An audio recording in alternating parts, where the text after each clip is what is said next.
Statistics got you puzzled? Let's simplify the chi-square distribution. The chi-square distribution, often written as KH2, might sound intimidating, but it's simpler than you think. Imagine you have a bunch of dice. Roll them, and you'll get different sums each time. Now, if you square these sums and plot them, you'll get a chi-square distribution. So, how's it derived?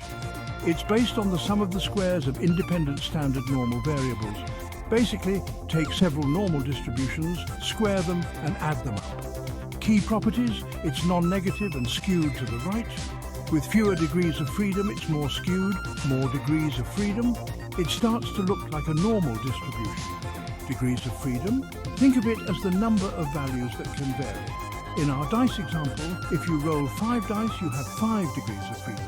As degrees of freedom increase, the chi-square distribution gets smoother and more symmetrical. Simple, right? Stay tuned for more stat hacks.